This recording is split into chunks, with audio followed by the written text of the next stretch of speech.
Hello ladies and gentlemen, we're just going to do a quick little video here on how to migrate your website using Cpanel's installatron. So starting out, we're going to start right here in the installatron.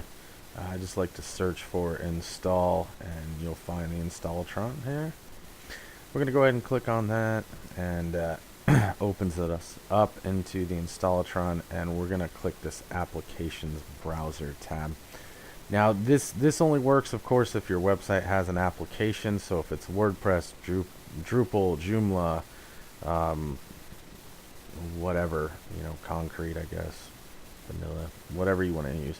If it has an actual application, this will work. If it's just a standard HTML site, you just need to move it via FTP or something similar. So I'm going to be moving a WordPress site today, so we'll go ahead and click the WordPress blog button. From here, you'll see it says install this application. We're going to select from the drop down to the right and go with import existing install from different account, because it is not in this hosting account. So we'll go ahead and click continue.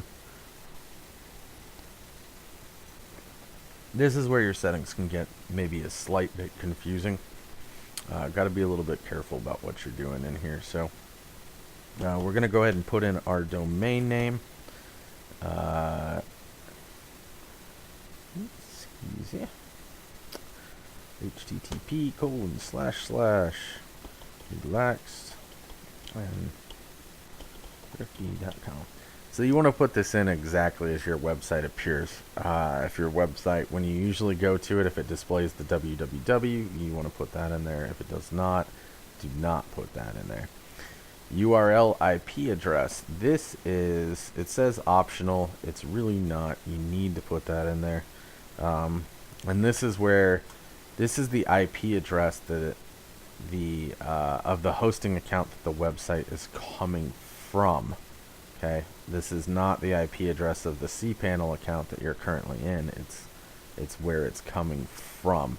So make sure you get that. And then you'll also need your FTP info here. Mine's coming from SFTP because it's on a managed WordPress account, but most accounts, like if it's another Cpanel, definitely going to just be regular FTP. You can ignore, it says SSH recommended. You really don't need that. You can do it if you want, but if you don't know anything about SSH, don't worry about it. So we're just going to plug in all of our FTP details right here.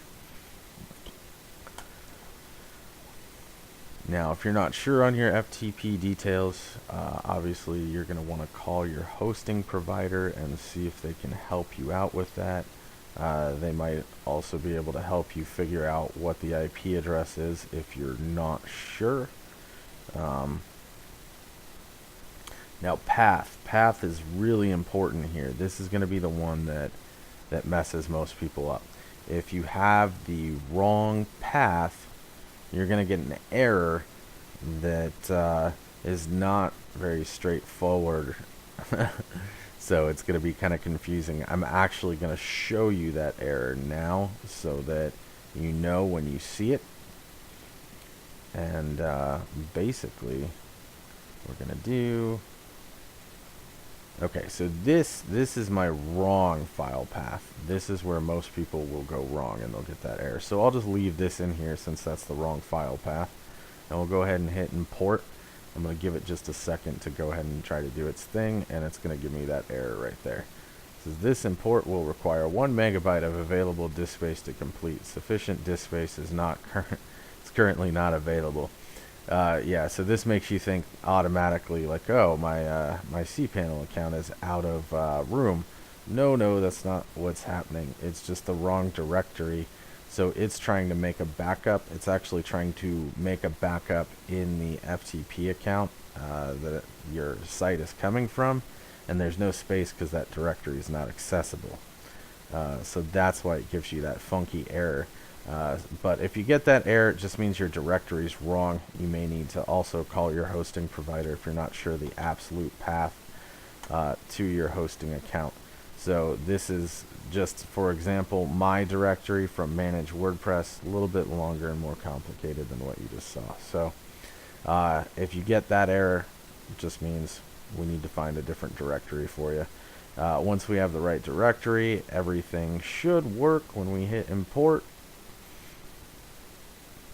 We'll just have to give it a minute.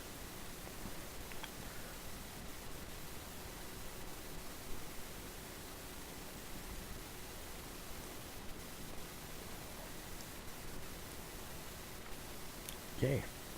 And if it's done successfully, or at least if it started importing successfully, it's going to kick you back to this screen here. And you're going to see it says importing, copying files and directories.